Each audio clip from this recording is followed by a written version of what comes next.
नमस्कार मित्रों, एक बार फिर से स्वागत है आप सभी लोगों का। हम गति की बात कर रहे थे, रीड की कक्षा थी और जो सिलेबस में भी करवा रहा हूँ वो आपकी 9वीं कक्षा से रिलेटेड था। हम जब गति की बात कर रहे थे तो गति का आगे वाला जो टॉपिक था उस पर अगर हम रुके थे, वर्तमान परिस्थिति के अंदर हम बात कर रहे थे गति में चाल की, है ना। क्या बात करते अपन? चाल। चाल बराबर होता है दूरी बटा हुआ समय। चाल बराबर क्या होता है? दूरी बटा हुआ समय। यानी कि चाल जो है वो एक निश्चित दूरी में कितना समय लगा इसको अभिव्यक्त करता है। चाल क्या करता है? एक कितनी दूरी आप चले हैं एक समय। मान लो कि आप एक घंटे में आपने दूरी तय करी है 2 किलोमीटर, 1 किलोमीटर, यानी औसत लेते हैं तो मान लेते हैं 50 किलोमीटर। हमारे पास में एक मान है कि हमने 1 घंटे में 50 किलोमीटर की दूरी तय की, है ना। तो चाल बराबर क्या हो गया? ऐसा कह सकते हैं अपन, वस्तु द्वारा एकांक समय में तय की गई दूरी चाल कहलाती है। चाल आती है। सीधी सी बात क्या हुई कि वस्तु द्वारा एकांक समय में तय की गई दूरी क्या कहलाती है? चाल कहलाती है। यानी एकांक समय क्या होगा? जो भी आपने एक निर्धारित मान लिया है, जैसे कि 1 सेकंड लिया है तो 1 सेकंड, 1 मिनट लिया है तो 1 मिनट, और 1 घंटा लिया है तो 1 घंटा, उसके अंदर एकांक समय में वस्तु ने कितने किलोमीटर की दूरी तय करी है, इसे अपन क्या बोलेंगे? वस्तु के द्वारा तय की गई दूरी, वो क्या कहलाएगी? चाल। तो दूरी बटा हुआ क्या हो गया? समय। ध्यान रखना, हमेशा ध्यान रखना, दूरी बटा हुआ समय लिखेंगे अपन। तो चाल क्या होगी? दूरी बटा हुआ समय होगी। अच्छा, चाल का अगर अपन मात्रक की बात करें तो हमें ध्यान होगा, दूरी होती है मीटर में लेंगे, किलोमीटर में लेंगे। तो अगर किलोमीटर है तो किलोमीटर, और अपन समय के साथ में किलोमीटर प्रति सेकंड, और अपन इसी को किलोमीटर सेकंड इनवर्स में भी लिख सकते हैं, है ना। इसी प्रकार हम मीटर प्रति सेकंड या मीटर सेकंड इनवर्स में लिख सकते हैं, सेंटीमीटर प्रति सेकंड और सेंटीमीटर प्रति सेकंड के साथ में सेंटीमीटर सेकंड इनवर्स में भी लिख सकते हैं। ये हमारे पास में क्या हो गया? उसका मात्रक हो चुका है। किस प्रकार से हम उसको इकाई के रूप में यूज करेंगे? अब देखिए, एक एग्जाम्पल लेते हैं। एक बात आती है अब औसत चाल की। क्या आती है? औसत चाल। ये बड़ी काम की चीज है। कुछ वस्तुएं होती हैं जो एकांक समय में तय कर लेती है समय को, लेकिन कुछ वस्तुएं एकांक समय में जो दूरी तय कर रही है उस दूरी को परिवर्तन होता है ना। तो लिखेंगे अपन औसत चाल के अंदर दो या दो से अधिक चाल का औसत चाल कहलाता है।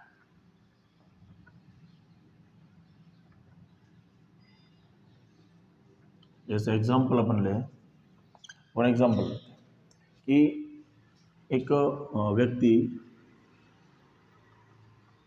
16 मीटर दूरी 4 सेकंड में तय करता है। एनसीईआरटी में दे रखा है। और अगले 16 मीटर की दूरी मात्र 2 सेकंड में तय करता है। मेरी बात को समझना, 16 मीटर की दूरी कितने सेकंड में तय की इसने? 4 मीटर में। और 16 मीटर की दूसरी बार दूरी तय इसने कितने में करी? 2 मीटर में। है तो 16 मीटर ही, है ना। अब दूरी इसने कितने में करी? 2 में। तो औसत क्या होगा? तो औसत चाल बराबर 16 + 16, यानी कि अपन बात करेंगे कुल दूरी बटा कुल समय। कुल दूरी कितनी हुई? 16 + 16। कुल समय कितना लगा? 4 + 2, 16 और 16 हो गए 32, 4 और 2 हो गए आपके पास में 6, भाग दिया आपने। अगर 6 बार जाता तो 36, तो 5.33 समथिंग किलोमीटर, या मीटर होगा तो मीटर प्रति सेकंड। ये हमारे पास में क्या उत्तर आया? औसत चाल के बारे में एक एग्जाम्पल अपन ने सोल्व किया। तो जब दो अलग अलग भिन्न भिन्न चालें हैं और भिन्न भिन्न समय है, तो उसके साथ में अपन क्या निकालेंगे, औसत चाल निकालेंगे। ये क्लियर है, स्क्रीनशॉट ले लो अगर आपको लेना है तो। चलिए अगली अपन बात करेंगे, चाल के बाद में आती है हमारे पास में वेग।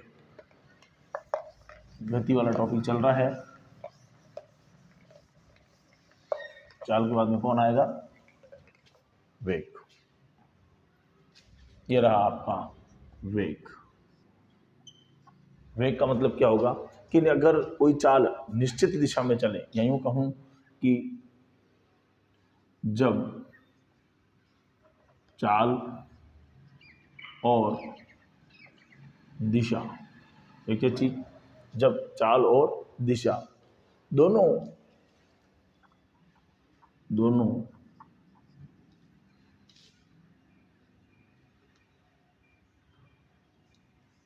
उपस्थित हो तो इसे वेग कहते हैं। यानी कि जब चाल भी हो और दिशा भी हो तो हम इसे क्या कहेंगे, वेग कहेंगे। यानी कि निश्चित दिशा में कोई चाल है तो उसे अपन क्या कहेंगे, वेग कहेंगे। मैं कह सकता हूं कि निश्चित दिशा में चाल को वेग कहते हैं, है ना। दिशा हमने पहले क्या कर दी है, निश्चित कर दी है। अगर निश्चित दिशा के अंदर कोई भी चाल है तो उसे हम क्या बोलेंगे, निश्चित दिशा के चाल को हम क्या कहेंगे, हम कहेंगे वेग। ध्यान रखना, वेग जो है हमेशा ध्यान रखना, वेग की कोई ना कोई एक निश्चित दिशा होगी। जैसे कि 10 किलोमीटर उत्तर की ओर, 5 किलोमीटर दक्षिण की ओर, तो ये उत्तर और दक्षिण हम क्या बात कर रहे हैं, दिशा की बात कर रहे हैं।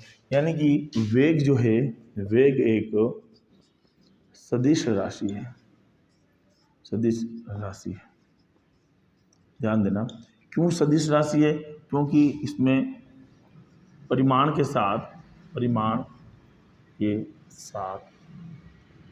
दिशा का भी ज्ञान होता है। जबकि चाल एक अदिश राशि, दिशा नहीं होती, अदिश राशि। आपको ध्यान होगा, जो सदिश राशि होती है उनके ऊपर अपन एक वेक्टर लगाते हैं, उससे अपन प्रेजेंट करते हैं इसको। तो चाल एक सदिश राशि है, वेग एक सदिश राशि है, और चाल जो है वो क्या है, एक प्रकार की अदिश राशि है। चलिए अब बात करते हैं अपन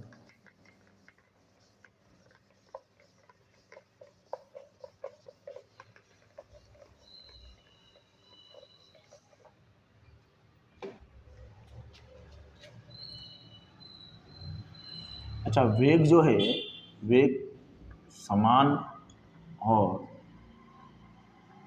असमान दोनों प्रकार का हो सकता है।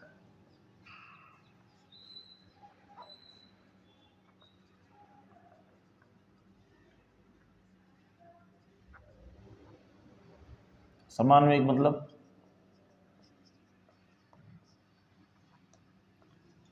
जिसके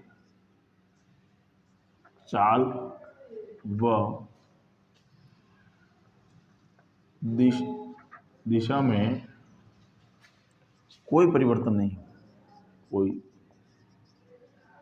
परिवर्तन नहीं, है ना। समान वेग क्या होगा, ऐसा वेग जिसकी चाल और दिशा में कोई भी परिवर्तन नहीं हो रहा है। और असमान वेग,